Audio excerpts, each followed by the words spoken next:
예, 미국의 텍사스의 한 부자가 죽을 때 소원이 뭐냐고 물어봤습니다. 그때 이 사람이 이렇게 말했다고 합니다. 내가 죽거든 황금강 속에 넣어서 묻어달라고 했다고 합니다. 그래서 그를 황금강 속에 넣어서 묻어주었다는 그런 이야기가 있습니다. 그러면 이 사람이 과연 성공한 사람이며 가치 있게 산 사람이 되겠습니까? 1923년도 미국의 일입니다. 소위 경제적으로 그 당시에 성공했다고 하는 세계적인 부호 9명이 시카고에 있는 어느 큰 호텔에서 만났습니다. 세계 최대의 광철회사 사장인 찰스 스와츠라는 사람하고 세계 최대의 그 당시 전자제품의 사장인 사무엘 인셀이라는 그런 사람과 또 세계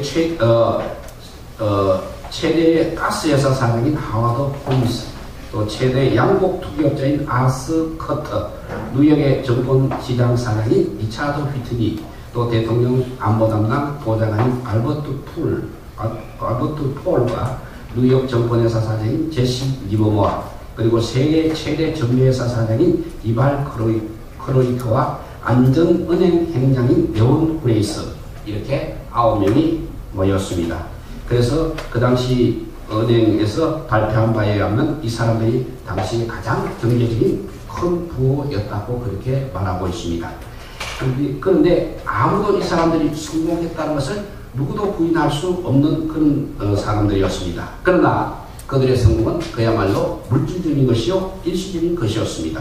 25년 후에 세상에 공개된 그들의 최후는 하나님을 떠나서 하나님의 뜻을 저버리는 이들의 생애가 얼마나 어리석고 헛된 것인가라는 것을 잘 설명해주고 있습니다. 어떻게 되었나 살펴볼 것 같으면 최대 강철회사 사장이던 찰스 스와츠는 파산하여서 마지막 5년을 그야말로 빚더미에 있었습니다. 그리고 최대 전자제품 사장인 사무엘 인설은 법정과 빚쟁이들을 피해서 망명생활을 하다가 죽었습니다. 그리고 최대 가스회사 사장인 하워드 홈스는 미쳐서 정신병원에서 자살을 했습니다. 최대 양복 투기업자인 아스 커트는 파산하여 외국에서 망명생활하다가 역시 그도 거기서 객사를 했습니다. 뉴욕의 정권회사 사장인 리차드 휘트니는 오랫도록 감옥생활하다가 풀려나온 참이었습니다.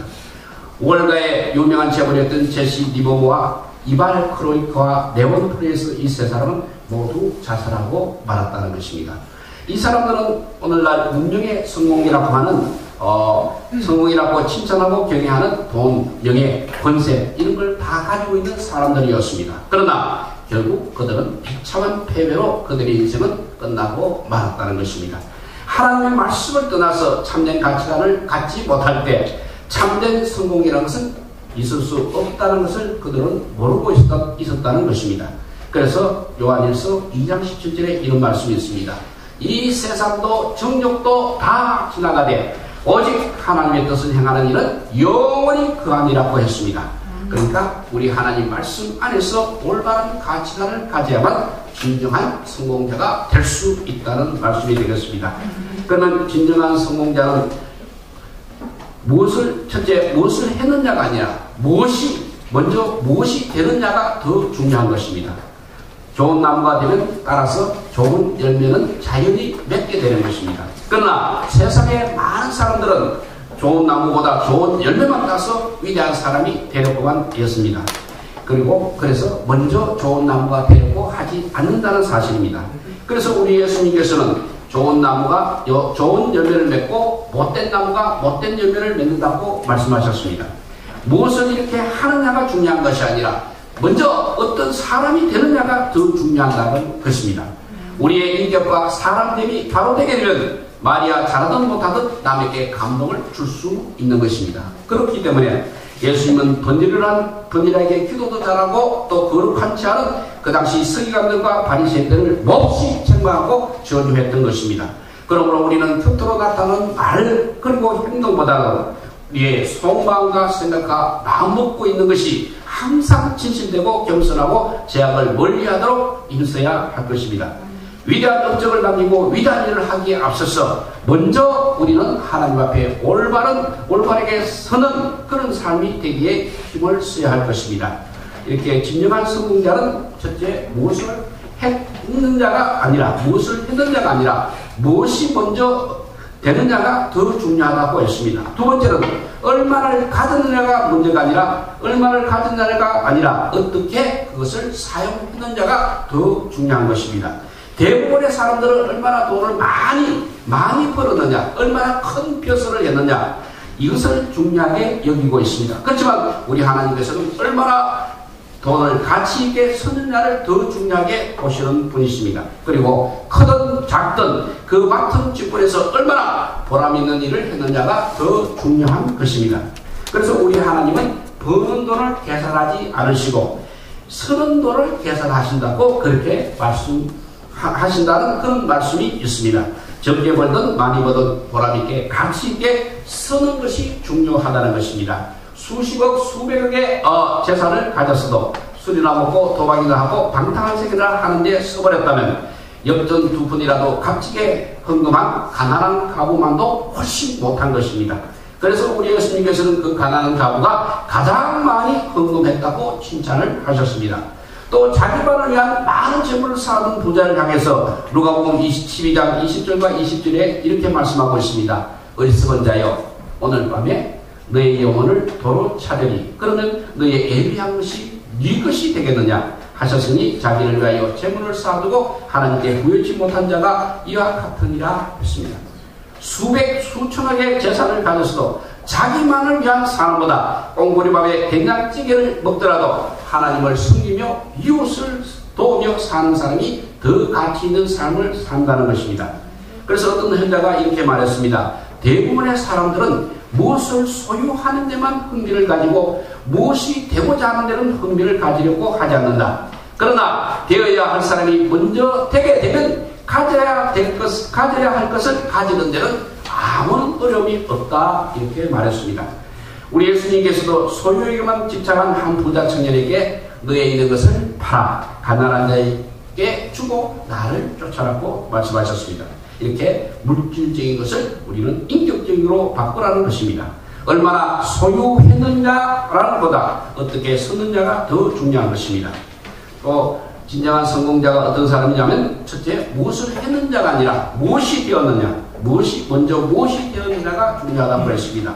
그리고 얼마나 가졌냐보다는 어떻게 사용했느냐가 더 중요하다고 했습니다. 세 번째는 이제 성김을 받는 것보다 섬기는 것이 더 중요한 것입니다. 많은 사람들이 높은 자리에 앉아서 섬김을 받는 것에 그 가치를 두고 있습니다. 그렇지만 실상은 섬김을 받는 것보다 섬기는 데 그 가치가 있는 것입니다. 더욱 섬김을 받을 수 있는 자리에서 오히려 섬기는 생각을 하면 그 가치가 있다는 것입니다. 예수님께서는 우리 죄인을 섬기다 못해 당신의 생명까지 내어주시기까지 하셨습니다.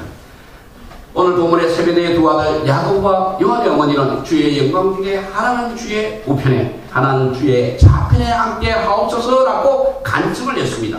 그러니까 좌정성, 우정성을 다 두 아들이 하겠다는 말입니다. 이때 다른 제자들은 질투와 분노가 가득해서 쳐다보았습니다.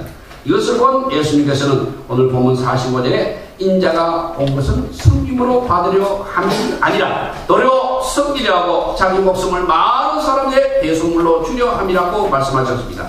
오늘날도 많은 그리스도인들이 예수님의 마음과는 전혀 동떨어진 생각을 하는 이들이 너무나 많다는 것입니다. 직분이 높아갈수록 하나님의 축복을 많이 받을수록 목에 힘을 주고 세도나 버리고 대접이나 받는 줄로 착각하는 이가 아직도 많이 있다는 것입니다. 그러니까 교회마다 시끄럽고 복잡한 일들이 생기게 마련인 것입니다.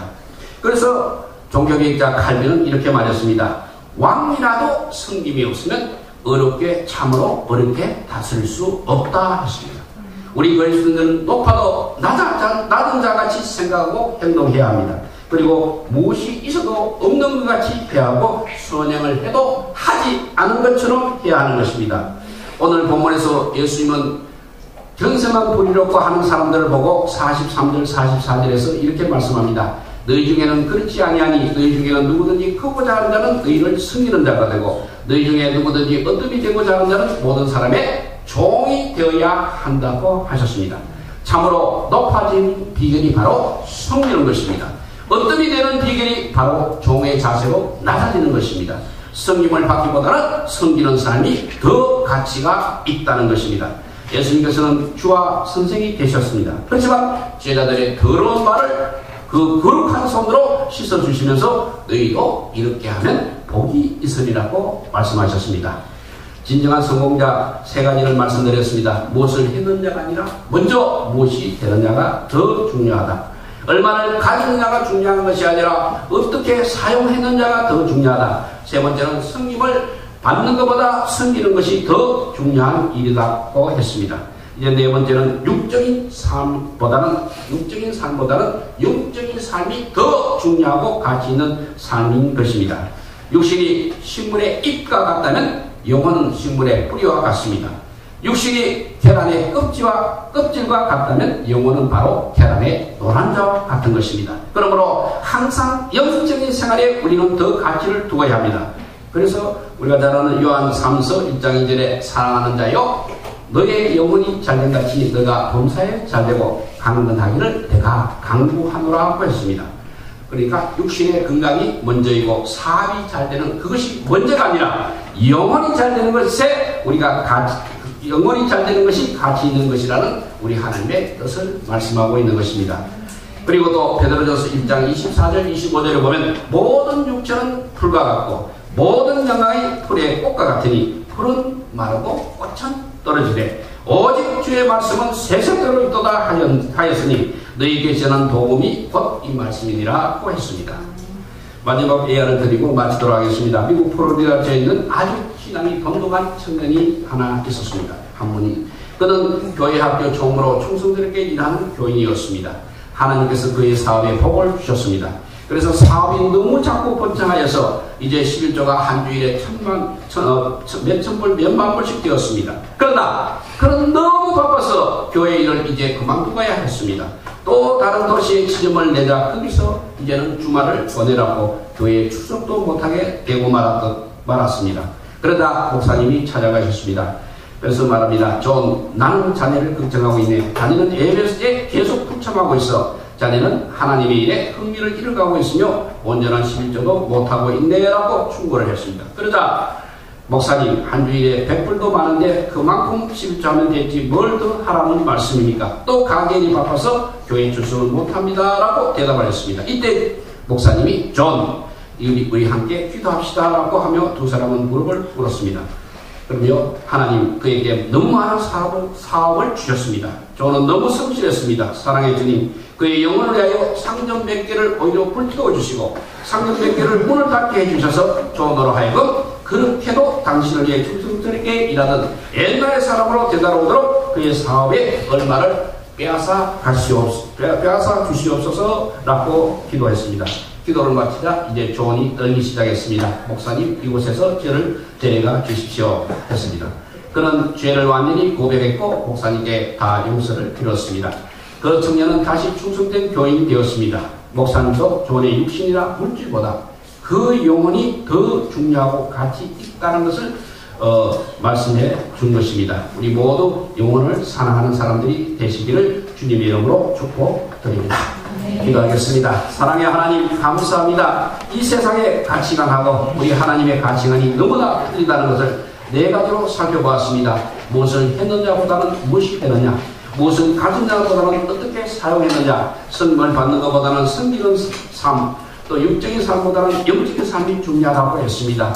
모든 세상 일에 바빠서 아버지여 제대로 시간을 내지 못하고 주님을 잘 섬기지 못함을 다시 한번 용서하여 주시고 이제부터는 주님께서 기뻐하시는 주님의 주님 나라의 백성의 삶이 우리의 삶이 되게 하여 주시기를 간절히 빌고 원하고 올 때 우리 구주 예수 그리스도 이름으로 기도드리옵나이다. 아멘.